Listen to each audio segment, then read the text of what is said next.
안녕하세요. 여행업기 기초 수업을 시작하도록 하겠습니다. 자, 오늘 우리가 다뤄야 될 주제는 여행업의 발전사, 여행업에 대한 발전사를 우리가 오늘은 그 주제를 가지고 진행하도록 하겠습니다. 여행업의 발전사, 그 여행업의 발전사. 그래서 여행업의 어떤 그 출현 여행업이 출현이죠. 여행업이 어떻게 출현이 됐는지도 수업도 시작해가지고 여행업이 출현하게 되는 어떤 동기라 그럴 수 있겠죠. 여행업의 어떤 출현, 그 다음에 그 동안에 이렇게 쭉 어떤 시대별로 여행업의 역할이라든가 여행업이 무슨 일이 됐든가, 그래서 그러한 것들을 살펴보는 시간이 될 것 같습니다. 자, 우리가 이렇게 보면서 이런 것을 살펴보게 되는데, 우리가 이렇게 역사를 이렇게 여행업의 어떤 그 발전사를 다루게 되는 것은 뭘까요? 우리가 역사를 배우는 이유가 뭘까요? 역사를 배우는 이유는 하나죠. 미래를 예측하기 위한 거죠. 미래를 예측하기 위한 거다. 그걸 우리가 항상 생각을 하면서 우리가 역사를 공부한다는 생각을 하고 해주시면 될 것 같아요. 그래서 역사는 두 가지 방향에서 볼 겁니다. 그래서 해외여행의 발전사, 그러니까 해외여행으로 우리나라 사람이 밖으로 나가는 이런 게 아니라 다른 나라들, 서양사죠. 어떻게 보면 서양사의 역사의 발전사를 우리가 먼저 알아보고, 그 다음에 대한민국 국내 여행업의 발전사. 그러니까 이건 우리가 이제 여행업 기초니까 여행 트렌드를 조사한다기보다 여행에 대한 트렌드 조사가 아닙니다. 여행업이 어떻게 생각이 났고 그 여행업이 어떻게 발전이 돼 가는지, 이러한 것들을 보는데 이제 서양사와 국내 여행의 그 발전사를 보게 되고요. 일단 서양사는 이제 크게 테두리를 크게 나눠서, 이런 기준들은 나눠서 하게 되는 이유들은 뭐냐면, 그 기준이 항상 우리는 알아야 되는 게 기준이에요. 기준. 이러한 것을 나누는, 무엇의 정의를 내릴 때 우리는 그 기준만 딱 알면 되는 거예요. 여러분들이 이제 관광 언론이나 이런 것 배우실 텐데, 관광의 기준이 뭐죠? 관광의 기준 딱 하나만 알면 돼요. 딴 거 뭐 적일 거 없어. 기준만 알면 돼. 관광의 기준 일탈이죠. 일탈. 벗어난다. 일상생활을 벗어난다. 일상생활권을 벗어난다. 이게 관광인 거예요. 일상생활권을 벗어난다. 일상생활권을 벗어나지 않는 건 레저 활동에서 레크레이션 같은 거를 얘기하는 거예요. 그건 레크레이션은 일상생활에서 하는 거예요. 근데 일상생활권을 벗어났다, 이거는 관광이라는 거죠. 이렇게 딱 기준만 알면 되는 거죠. 그래서 마찬가지로 그 서양사가 됐던 이런 그 기준에 대부분이 보게 되면 어떤 발명품, 여행업에서도 가장 획기적인 전환이 발생되는 것이 뭐였냐면 발명품이에요. 어떤 발명품이에요? 증기기관이라는 것을 발명을 해요. 기차라는 걸 발명을 하죠. 그렇죠? 그런 것처럼 그런 기준에 따라서 나눠가지고 살펴보는 시간이 되겠습니다. 발전사는 이제 크게 네 가지로 나누는 게 있어요. 일단 시대별로 세세하게 나눌 디테일하게 나눌 수 있지만, 일단 크게 관광의 발전 단계를 가서 관광 내용의 커다란 특성에 따라서 시대를 구분해서 네 단계로 나눕니다. 정확하게 네 단계로. 처음에는 여행의 시대. 처음에 이제 그 여행이라는, 이 여러분들도 그 관광이라는 그 어원이 고생한다라는 그런 뜻이잖아요. 이동을 하는 이런 뜻을 맨 처음 어원을 갖고 있죠. 물론 서양 기준으로 동양에서는 문물을 갖다가 바라본다, 구경한다, 이런 뜻을 갖고 있죠. 관국지강이라는 그 동양의 어원은 관광 이렇게 나와 있죠. 그렇지만 하여튼 그러한 시대 때 여행은 시대 때는 어땠을까라는 것을 보세요. 두 번째는 이제 투어리즘, 이제 진정한 관광이라는 의미가 나오기 시작을 합니다. 이때 이제 여행사들이 출연하기 시작을 하게 되고요. 그 다음엔 대중관광, 매스 투어리즘의 시대입니다. 아주 대중관광, 아주 여행의 대중관광에 있어서 여행의 일반화가 돼가고 있다. 여행의 일반화. 돼가고, 그다음엔 현대 신관광이죠. 뉴 투어리즘의 관광. 그래서 좀 여행의 그 주제나 목적이나 대상이 점점 다양해져 간다는 거죠. 다양화돼 간다. 그러면서 단체에서 어떻게 해요? 개별 여행이 좀 늘어난다. 이런 어떤 특징을 갖고 있는 게 이제 뉴 투어리즘이죠. 이러한 관광. 그래서 첫 번째 그 예전에 그 첫 번째 1단계에서는 그 여행의 시대는 좀 여행의 고생의 어떤 이런 의미를 좀 담고 있고, 그때는 어떤 즐거움이나 이런 게 아니라 수도원 특수충들, 다음에 이제 투어리즘에서 관광이 서서히 단체 관광이 생기던 시절, 요때가 이제 여행사가 출연하기 시작을 해요. 그리고 이제 대중관광, 교통시설의 발달로 인해서 그 다음에 점점 뭐라 그럴까요? 동일한 그 패키지 상품 이런 거에 좀 식상하다 보니까 주제나 목적 대상 다양해지는 단체에서 개별 여행이 늘어나는 이런 형태를 띠게 된다라고 보시면 될 것 같아요. 자, 그럼 디테일하게 좀 살펴봅시다. 여행의 시대, 여행의 시대를 갖다가 살펴보게 된다라면 첫째, 언제까지냐? 고대 때서부터 1830년대까지를 중칭을 합니다. 1830년대까지.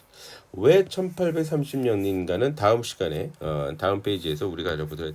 일단 그냥 여러분들이 그냥 알아둘 게 1830년까지를 고대에서부터 여행의 시대라고 우리는 말을 한다라는 걸 갖다가 알 수 있어요. 이때는 이때 특징은 특수계층만이 여행을 다녔습니다. 승려, 기사, 귀족. 특권층만 다녔다라는 거죠. 그렇지 않은데 여행이라는 건 있을 수 없다. 즉 이주의 자유가 앞섰다라는 거죠. 그래서 교회 중심의 개인 활동으로서의 여행밖에는 없었다라고 보시면 될 것. 그러다 보니까 어떻게 했습니까? 숙박시설은 뭐다? 네, 숙박시설은 수도원이 맡아서 하게 되는 거죠. 즉 이때는 뭐가 없다, 호텔이 없었던 시절이라는 거죠. 그래서 수도원이 숙박시설을 담당을 하던 그러한 시절들. 그러니까 이런 특수계층이 다니는 여행 뭐 그런 생각하시면 될 것 같아요. 어찌됐든 관광사업의 형태는 자연 발생적인 특징을 갖고 있는데 이때는 사업이라고 형태로 얘기하기는 아직은 미숙하다. 그렇게 보시면 될 것 같아요. 그 다음으로서 이제 고대 그런 식으로 다니다가 그리스 로마 시대 때는 주제가 하나가 새로 생겼어요. 경기. 그러니까 기존의 신전 참배나 종교 활동이 있지만 거기에 경기대회 참계, 즉 스포츠라는 것이 생겼다라는 것을 우리가 알 수 있어요. 이런 것이 올림피아라는 경기대회를 참석하는 일이 생겼다라고 보시면 될 것 같아요. 그리고 로마 후기 때는 조금씩 바뀌면서 교통과 학문이 발달하다 보니 뭐가 생겼다? 지적 욕구가. 그래가지고 귀족들이라든가 이런 사람들이 여행을 이제 다니기 시작하면서 여기에 식도락 관광도 서서히 생기기 시작을 했어요. 정복을 하다 보니까 야 어디에 어떤 음식이 맛있다더라, 야 맛있는 거 먹으라, 돈들이 넘쳐나다 보니까 서서히 글로 가게 된다라는 거죠. 그래서 그러한 여행이 서서히 시작이 되다가 중세 시대 때 아주 이동이 활발하게 된 십자군 전쟁.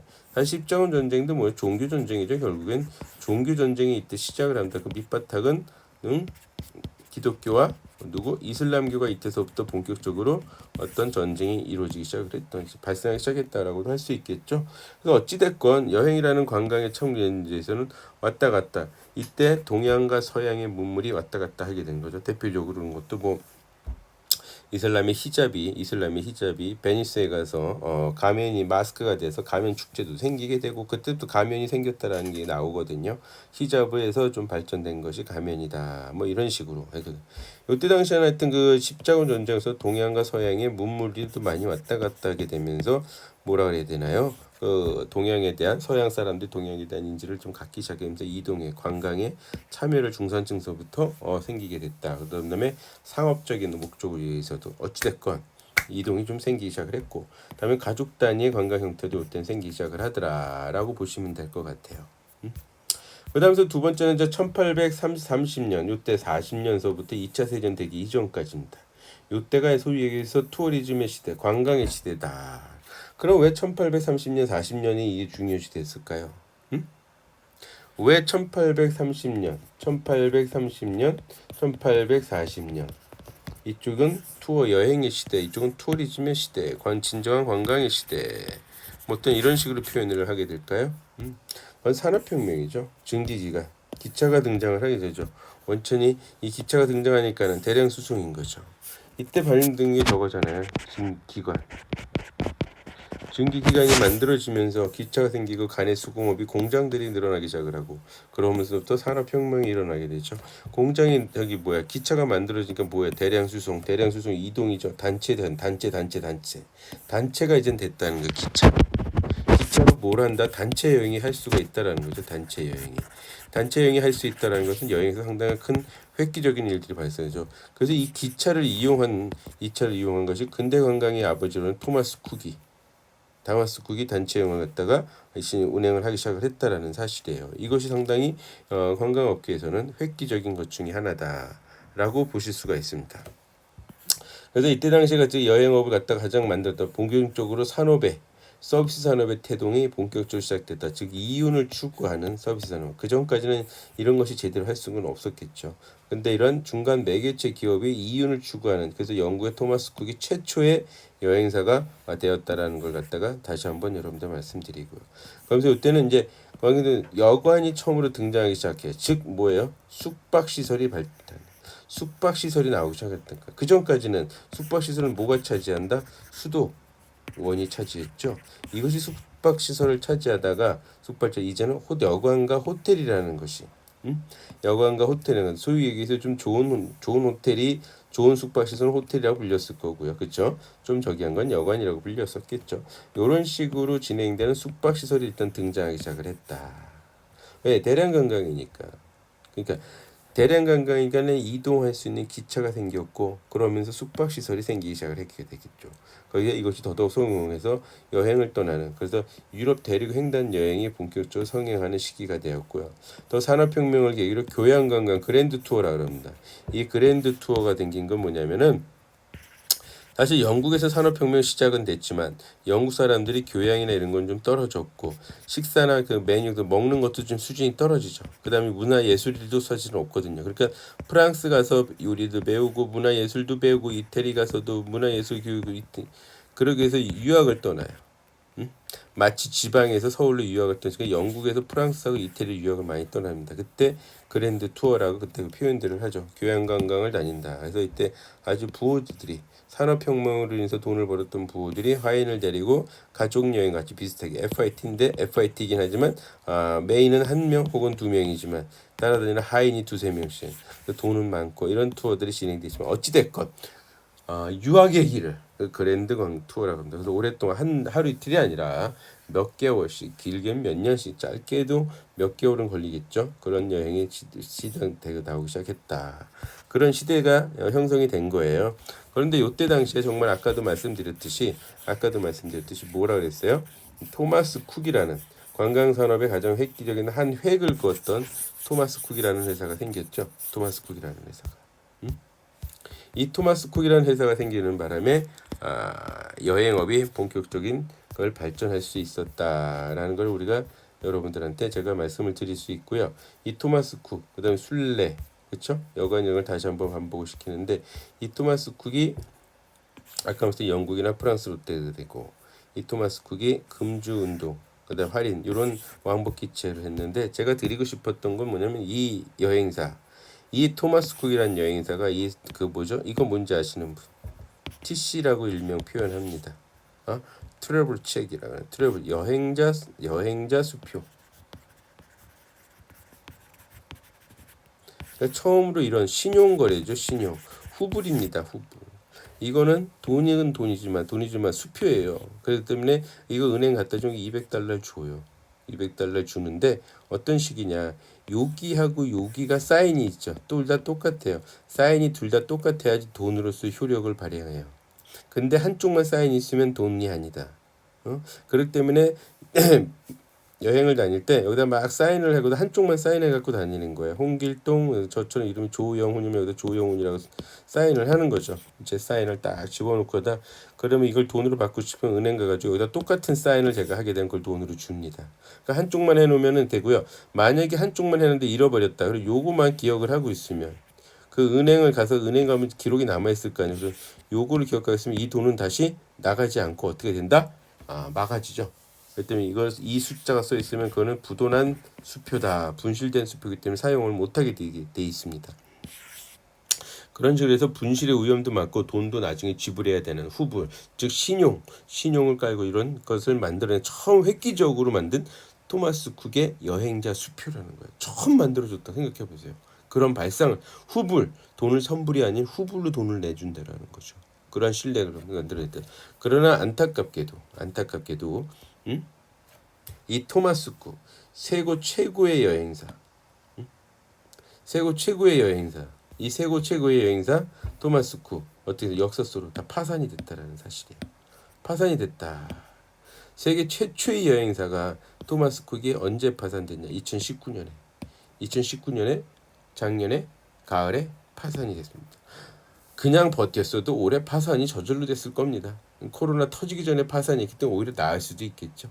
어찌됐건 이것이 파산이 된 이런 사태도 벌어진 것이 되게 안타깝다. 하지만 토마스 쿡이 세계 최초의 여행사로서 이런 식으로 여행자 수표도 만들어내고 전 세계 네트워크들 제일 큰 여행사예요. 또 호텔도 가지고 있고요, 항공사도 가지고 있고요. 그다음에 전 세계의 지점이 직영 지점이 이렇게 토마스 쿡에는 직영 지점이 쫙 깔려져 있었거든요. 이 여행사 만행했다. 자, 그다음으로서 이제 2차 세계 대전까지가 이제 관광 시대인데 대중관광 여기 때는 이제 매스 투어리즘이죠. 대중관광 세계 대전 현대까지로 옵니다. 이때 대중관광이 됐었던 거는 뭐가 있느냐? 딱 두 가지죠. 기차 플러스 항공이 출연하기 시작을 하는 거죠. 항공이 본격적으로. 항공이 출연하다 보니까는 이제 대규모 관광 산업이 시작이 본격적으로 되고 있다라는 것이 우리가 알 수 있고요. 요러다가 그 복지 관광이 이제 서서히 소외된 소외계층을 위한 정부 공공기관이 적극적인 관광 정책을 추진하기 시작을 했는데 복지 관광이 이때 처음으로 생겨난다. 대중관광에 의해서 요게 생겨났다라고 한 거 우리가 이제 좀 아셔야 될 것 같고요. 그다음에 국민관광이라든가 이런 붐이 벌어나고 있어서 뭐 관련 시설까지. 그러니까 예전에는 이 전까지는 관광은 특수층의 소유물이었었다. 그러나 이때 이후로 2차 세계대전 이후로는 그렇지 않다. 기차와 항공으로 해서 여행이 일반화를 이루어냈기 때문에 누구나 갈 수 있는 것이 여행이다. 그 전까지는 특수층만 가는 건데 그러기 때문에 그런 걸 해놨다. 국민관광이라든가 복지관광이라는 어떤 테마가 형성되었다라고 보시면 되겠죠. 그것이 매스투어리즘이에요. 그다음에 뉴투어리즘은 더 이상 이제는 값싼 관광 상품이라나 표준화된 패키지인 식상을 하면서 색다른 관광, 소위 SIT 투어라고 그러거든요. SIT 투어, 특별 관심 관광. 요것이 부각하기 시작을 했다는 거죠. 질적인 관광을 선호하는 겁니다. 질적인 관광, 개성을 추구, 나만의 라이프 스타일을 가지고 나만의 라이프 스타일을 가진 프로그램을 만들어서 진행하고 싶다. 그래서 신관광의 혁명, 레볼루션이 발생이 되는 거죠. 그래서 용구 축충 그 욕구를 갖다 충족하는 탈대중관광이라는 거죠. 난 이렇게 표준화된 그 식상을 해가지고 거기를 벗어나겠다. 그래서 특별 관심 관광에서 어떤 종교, 어떤 민속, 어떤 생태, 문화유산, 요양관광, 특별한 체험. 그럼 뭐 20대 30대만은 좀 할 수 있는 그런 것들은 관광의 시대가 열리게 된 것이 신관광의 시대라고 보시면 될 것 같습니다. 자, 다음으로 이제 우리가 봐야 될 게 이거 갖다 제가 정리를 한번 해보자라면 여행의 시대, 여행의 시대를 갖다가 정리를 해볼게요. 먼저 그러면은 고대서부터 1830년 이때 이제 진기관이 만들 때 주로 종교를 해서 신앙심 향상을 위해서 특권 계층이 이용했다. 라는 정도만 보시면 되고 관광의 시대라는 2차 세계대전 전까지 마찬가지로 특권 계급이 하게 된다. 지식 요구를 해서 이동하게 되죠. 그래서 이때 처음으로 여행사가 발생됐다. 토마스 쿡이라는 여행사가 만들어주는 그래서 이러한 그 이윤을 추구하는 서비스 산업에서 이윤을 추구하는 기업이 나오기 시작했다. 그것이 가장 획기적인 거다. 라고 보시면 될 것 같아요. 이때 이제 대량 관광이 기차가 증기기관 산업혁명이 이루어져서 됐다. 그 다음에가 본격적인 매스투어리즘이 이루어졌다. 이 매스투어리즘이 이루어지던 건 복지관광, 국민관광, 소외된 계층을 위한 복지관광, 국민관광 시대도 열기 시작을 했다. 그래서 이때 이제 오락이라든가 그래서 전 국민에게 관광을 해줘야 된다. 그러니까 정부에서 많이 관심을 갖기 시작하는 국민 복지 증대를 하게 되는 이러한 게 되는 거죠. 이때 이제 기차와 항공의 출현으로 인해 가지고 대량 관광이 더더욱이나 급속한 발전을 이루게 될 수 있었다라고 보시게 되는 거죠. 이 항공은 기차가 갈 수 없는 특히 바다를 건너가는 이런 여행들을 예전에 배로 가려면 비행기로 1시간, 2시간짜리 배로 가려면 몇 시간씩 걸리지 않습니까? 그렇죠?